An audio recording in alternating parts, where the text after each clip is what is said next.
तरह से एक गाइडलाइंस जो वही चीफ जस्टिस प्रपोज करते हैं, वही चीफ जस्टिस उसको वापस ले लेते हैं।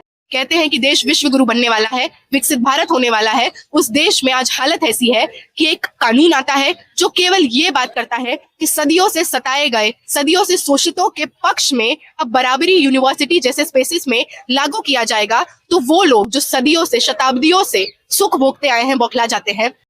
इसी देश में दर्शन सोलंकी, पायल ताड़वी, रोहित वेमुला जैसे लोगों ने अपनी जान गंवाई कि जब जब देश में किसी भी तरह से वो अल्पसंख्यक समुदाय जो सदियों से हाशिए पर है, सदियों से मार्जिनलाइज किया गया है, अपने हक अधिकार के लिए जब बोल उठता है तो ये डिस्कोर्स शुरू होता है। तो आज हम लोगों ने यूजीसी गाइडलाइंस को लागू करना होगा इस मांग के साथ दिल्ली विश्वविद्यालय के आर्ट्स फैकल्टी पे प्रोटेस्ट किया।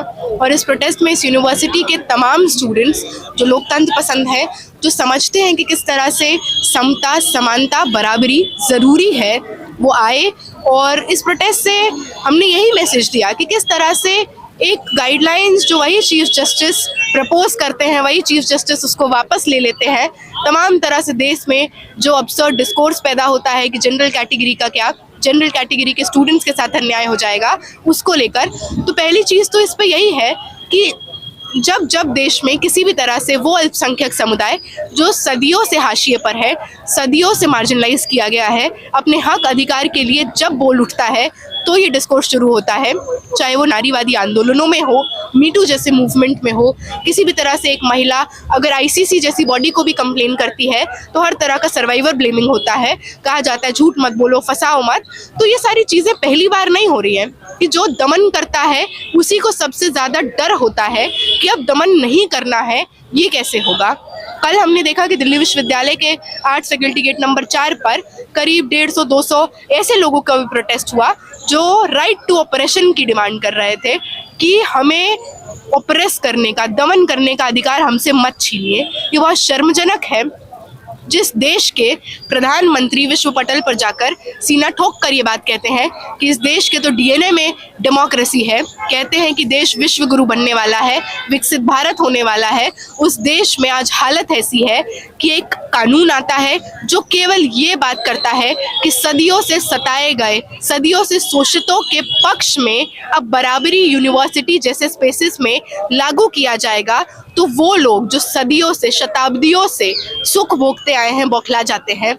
हम लोग सख्त तरह से इस तरह के मॉडल के खिलाफ हैं। हम लोग बल्कि इस कानून में भी ये मॉडिफिकेशंस की मांग करते हैं कि जिस तरह से ये कानून कहता है कि यूनिवर्सिटी का जो वाइस चांसलर है वही इसका अकाउंटेबल फिगर होगा, हेड होगा।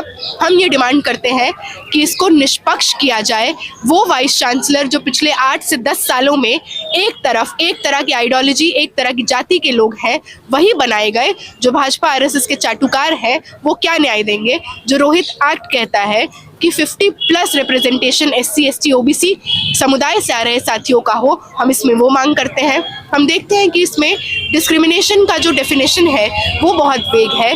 डिस्क्रिमिनेशन किसी तरह का अनफेयर बायस नहीं होता है, एवरीडे लेवल पे निहित स्ट्रक्चरल वायलेंस होता है। आप किस तरह से एक मार्जिनलाइज कास्ट से आ रहे व्यक्ति से बात करते हैं, उसको कैसे संबोधित करते हैं, जाति सूचक बातें क्या होती हैं, वो क्यों नहीं बोलना है, इस पे सेंसिटाइजेशन। हर तरह से हम देखते हैं कि इंस्टीट्यूशनल मर्डर, इसी देश में दर्शन सोलंकी, पायल ताड़वी, रोहित वेमुला जैसे लोगों ने अपनी जान गंवाई इंस्टीट्यूशनल मर्डर पे। हम देखते हैं कि किस तरह से ये भी मिसिंग है कि इंस्टीट्यूशनल मर्डर के आंकड़े, इंस्टीट्यूशनल मर्डर को कैसे रोका जाए, इसका मैकेनिज्म।